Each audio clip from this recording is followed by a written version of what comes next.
years ago, easily well over a decade, something like that. I've been at the network for 18 Let's years. not go there. Well, let's go.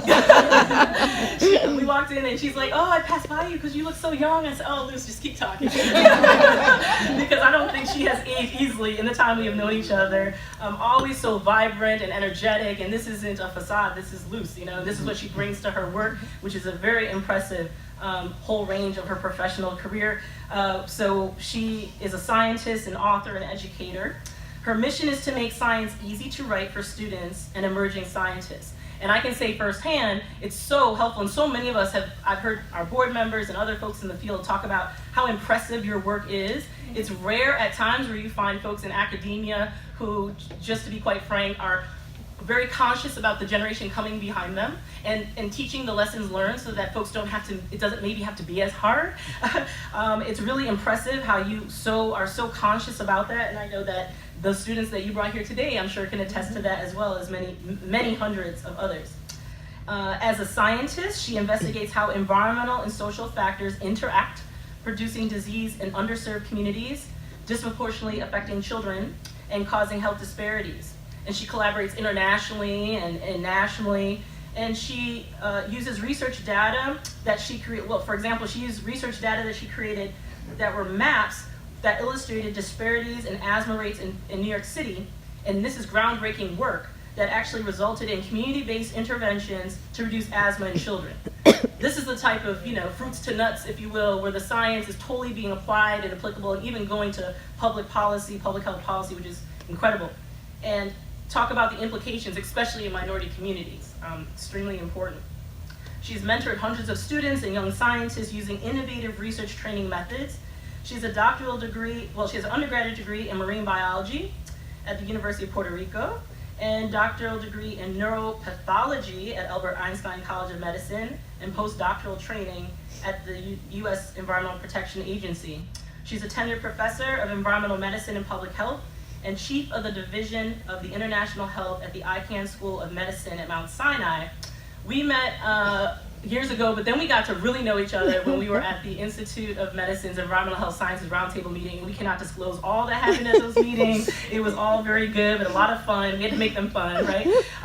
But you know, really had a lot of one-on-one time, a lot of carpooling to the meeting sites, and just checking in with each other as women in our profession, with our families.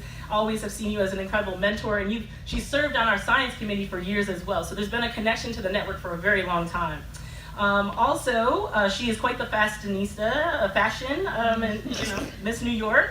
And this came from her. I asked her team at Mount Sinai, so they fed me some of this, right? So, and then also that she is a great dancer, in case you don't know that.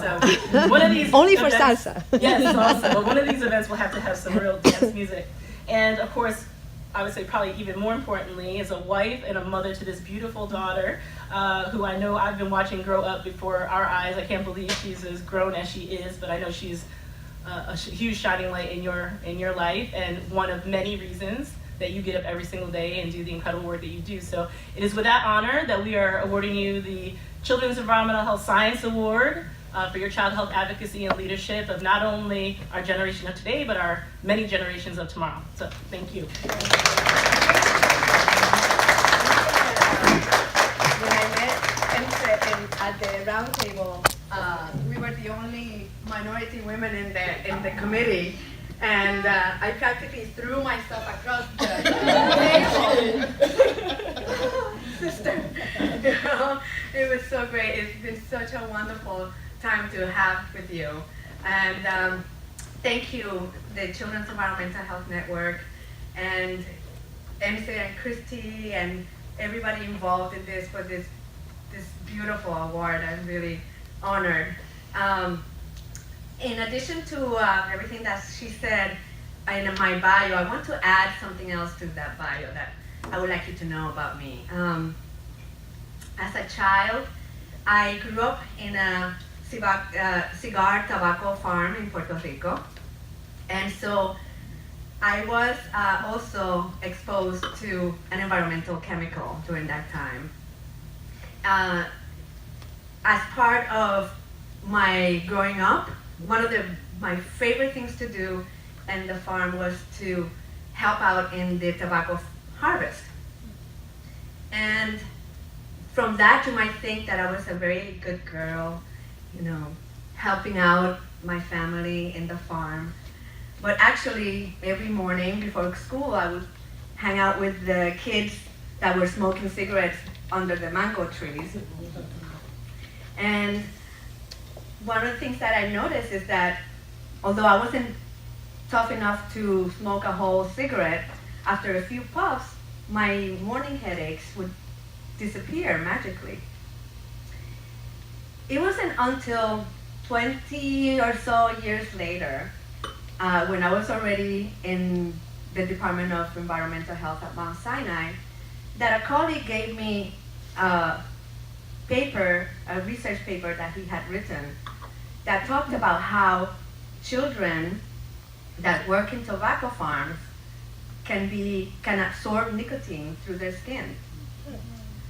So that's when I learned that actually my hanging out with the bad kids, trying to be cool and kind of lame way to be cool, it was my way of alleviating the headaches that I would get from nicotine withdrawal. So now this is kind of a full circle moment for me, because as a children's environmental health expert and scientist in that field, I get to try to help children in situations like that, like I was in. So now, as a grown-up, non-smoking scientist, I get to go and work in this field. I join many other research scientists who put a little bit of hope into their work, little by little, trying to build on this field. And every September, I go to a big conference that thousands of environmental health scientists go to. And everybody puts their little bit to try to advance the science. Last year, I was at the conference, away in that conference, when I heard about this big hurricane coming to Puerto Rico. And I couldn't get a hold of my family for days. It was the longest days of my life. And finally, when I heard from my mom on the phone, she told me about everybody being okay, more or less, no water, no electricity, but okay. And then she asked me, "Do you have a good recipe for guacamole?" And I was like, what? What a weird thing to ask after you've survived a Category 4 hurricane and part of the roof of your house has been gone.